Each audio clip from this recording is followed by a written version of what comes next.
গতকাল রাতে যখন নির্বাচন কমিশন তার নিবন্ধন স্থগিত ঘোষণা করেছে, তাতে আমরা এটা বলতে পারি জাস্ট একটা ম্যাথামেটিক্যাল বা স্ট্যাটিস্টিক্যাল প্রবাবিলিটি আছে আওয়ামী লীগের নির্বাচনের অংশ নেওয়ার, ওটা শেষ হয়ে গেছে এভাবে বলা যেতে পারে। ওটা ধরে নিয়ে আমরা কথা বলবো কি হতে যাচ্ছে। কিন্তু কেন আমি বলছি সম্ভাবনাটা খুবই স্ট্যাটিস্টিক্যাল, মানে এখন হিসেবটা এরকম দাঁড়িয়েছে যে আওয়ামী লীগের সংগঠন হিসেবে বিচার হবে, আইসিটিতে যেহেতু সংশোধন করা হয়েছে, মানবতা বিরোধী অপরাধের দায়ে সংগঠনেরও বিচার যেহেতু করা যাবে, আমরা ধারণা করব তার বিরুদ্ধে একটা মামলা হবে, সেই মামলার এরপর তদন্ত হবে, তদন্ত হয়ে সেটার চার্জশিট হবে, শুনানি হবে। আমরা খেয়াল করি শেখ হাসিনার তদন্ত শেষ করে জমা মাত্র দেয়া হলো, সো এতগুলো মাস লাগতে পারে। তারপর হিয়ারিং হবে। এখন আরও প্রশ্ন আছে, আওয়ামী লীগ কি কন্টেস্ট করবে এই মামলা? যদি কন্টেস্ট নাও করে সরকার আইনজীবী দেবে, এসব করতে করতে এটা দীর্ঘ একটা সময়ের ব্যাপার। এর মধ্যে তো সরকারের ইভেন জুন যে সময়সীমা, সর্বোচ্চ সীমা, ওই সীমার এখন আর 1 বছর বাকি, 1 বছরের মধ্যে এই প্রসেস শেষ হচ্ছে না। তাই যদি হয়ে থাকে তাহলে ওটা যদি বিচারাধীন থাকে এবং এই এক্সিকিউটিভ অর্ডার থাকে, আওয়ামী লীগ তো আসলে আর নির্বাচনে অংশ নিতে পারছে না। তার মার্কায় আওয়ামী লীগের লোকজন স্বতন্ত্র হিসাবে পারতে পারে। পাকিস্তানে যেমন হয়েছে, পিটিআইকে যখন নিষিদ্ধ করা হলো, তার মার্কা নিষেধ করা হলো, তখন তারা স্বতন্ত্র হিসাবে নির্বাচন করে ইভেন তারা সর্বোচ্চ সংখ্যক এমপি হয়েছে, কিন্তু ক্ষমতাসীনদের চাইতে বেশি সিটটা তারা পেয়েছিল। তাহলে ধরে নিতে পারে আওয়ামী লীগ নেই। সো আগামী নির্বাচনটা আওয়ামী লীগ বিহীন হচ্ছে যদি নির্বাচনটা জুনের মধ্যে হয়। যদির আশঙ্কা করছেন কেন? জুনের শোনা যাচ্ছে, কান পাতলেই নানান কথা শোনা যায়, এবং সরকারের সময় থাকলে আমরা এই আলোচনা করব। সরকারের কিছু আচরণ, কিছু স্টেপস দেখে মনে হতে পারে সরকারের অন্তত একটা অংশ এই ক্ষমতাকে প্রলম্বিত করতে চায়, সেটা আছে। তো যাই হোক, জুনের মধ্যে যদি হয় তাহলে আওয়ামী লীগ থাকছে না। এখন খুব স্বাভাবিকভাবে এই হিসাব নিকাশ আসবে, আওয়ামী লীগ যদি না থাকে তারা কি স্বতন্ত্র হিসাবে নির্বাচন করবে? তারা কি যথেষ্ট ক্যান্ডিডেট পাবে নির্বাচন করার জন্য? যদি করেও তাদের হয়ে কর্মীরা কি মাঠে থাকবেন? স্বতন্ত্র হলেও মানুষ কিন্তু চেনে উনি আওয়ামী লীগ, এভাবে কিন্তু চেনে ব্যক্তিগতভাবে। আর যদি না হয়ে থাকে, আওয়ামী লীগের ভোট কোন দিকে যাবে? এইসব হিসেব নিকেশ আছে। জীবন অবাক না করলে কে করবে? 28% মিল্ক ফ্যাটের অবাক করার সাথে ফ্রেশ মিল্ক পাউডার। জীবন অবাক করুক প্রতিদিন। এনসিপি চেষ্টা করবে তার জায়গায় নিতে, জামায়াত চিন্তা করবে।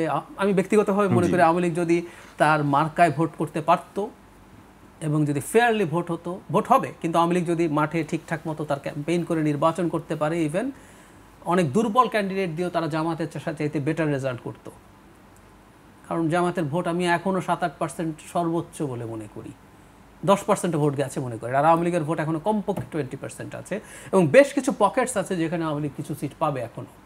ফলে আওয়ামী লীগ না থাকাতে জামাতের একটা বেনিফিট হয়েছে, সে যদি 10-12 সিটও পায়, সে কিন্তু দ্বিতীয় সর্বোচ্চ হওয়ার সম্ভাবনা আছে। এখানে সাইফ আছে, আমি জানি না যে সাইফরা কতটা সিট পেতে পারে। আমার মনে হয় না তারা জামাতের চেয়ে বেশি সিট পাবে, বলতে পারবে আমাদেরকে, কিন্তু এটা আমার অ্যানালিসিস হচ্ছে। সো ফলে আওয়ামী লীগ না থাকায় এভাবে জামায়াত দ্বিতীয় সর্বোচ্চ, সে যদি আরও ইসলামিস্টদেরকে সাথে নেয়, তার সিট আরও বাড়তে পারে, সে দ্বিতীয় সর্বোচ্চ হতে পারে এবং বিরোধী দল হিসাবে সংসদে আবির্ভূত হতে পারে, তার বেনিফিট এখানে। এদিকে আবার আওয়ামী লীগ যদি নির্বাচনে না থাকে, স্বতন্ত্ররাও না থাকে, ভোটের আবার একটা বড় অংশ বিএনপির দিকে যাবে আমি মনে করি। কারণ তারা জামাতে ভোট দেবে এটা খুব বেশি সহজ না, যদিও হয়েছে। আমরা একটা খুব ইন্টারেস্টিং এক্সাম্পল বলি। পশ্চিমবঙ্গে তৃণমূল কংগ্রেসকে ঠেকানোর জন্য যখন বিজেপি নেমেছে, তৃণমূল কংগ্রেসের সাথে যেহেতু বামদের খুবই সমস্যা আছে, একটা স্ট্যাটিস্টিক্স আপনি যদি নেন দেখবেন, তৃণমূলের ভোটের পর বিজেপির যত পার্সেন্ট ভোট বাড়ছে, সিপিআই ঠিক তত পার্সেন্ট কমছে। মানে ওরা বামরা বিজেপিকেও ভোট দিয়েছে। সুতরাং বিএনপির বিরুদ্ধে দাঁড়িয়ে জামাতকে আওয়ামী লীগের ভোটাররা ভোট দেবে কিনা এটা আলোচনা হতে পারে। তবে আমি ধারণা করি এনসিপি আওয়ামী লীগের ভোট পাবে না।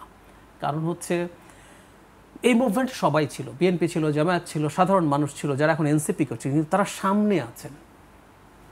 শেখ হাসিনার যত অডিও ফাঁস হয় দেখবেন, তার ভয়ঙ্কর ক্ষুব্ধতা ডক্টর ইউনূস, উপদেষ্টা পরিষদ এবং সমন্বয়ক। এমনকি আমি ধারণা করি সার্জিসের বিয়েকে ইন্ডিকেট করে একবার একটা ভিডিওতে বলছেন, যাদের কেউ কেউ বিয়ে করছে তাদের শ্বশুর বাড়ির খবর নাও। ফলে আওয়ামী লীগের এনসিপির ওপরে ক্ষোভ আছে, আওয়ামী লীগের ভোট এনসিপিও চেষ্টা করবে ওই জায়গা থেকে ভোটগুলো নিয়ে আসার জন্য।